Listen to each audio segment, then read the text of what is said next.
Bank കൊടുക്കുന്ന സമയത്ത് ദുന്യവിയായ സംസാരം ഉണ്ടായാൽ ഇമാം സുയൂത്തി റളിയല്ലാഹു അൻഹു ഔലിയാക്കളിൽ നിന്ന് ഉദ്ധരിച്ച് പറയാണ്, ഈമാനില്ലാതെ മരണപ്പെടും. അയാൾക്ക് മരിക്കുന്ന സമയത്ത് ലാ ഇലാഹ ഇല്ലല്ലാഹ് എല്ലാം കഴിയൂല. ബാങ്കിനെ നമ്മൾ വലിയ ബഹുമാനത്തോടെ കാണണം.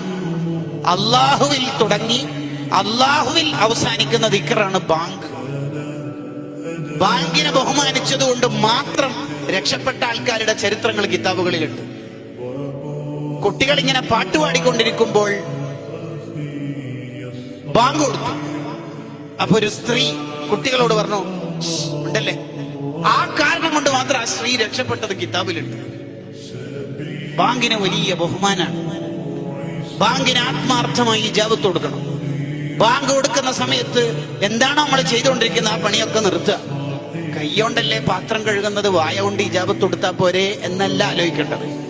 കിതാബ് മുത്താല ചെയ്യുന്ന ആളാണെങ്കിലും ബാങ്കിന് ശ്രദ്ധ കൊടുക്കുകയാണ് വേണ്ടത് എന്ന് ഇമാം ഹദ്ദാദ് റളിയല്ലാഹു അൻഹു പറഞ്ഞത് ഇയാനത്തു ത്വാലിബീൻ എന്ന കിതാബ് എടുത്ത് ഉദ്ധരിക്കേണ്ടത്.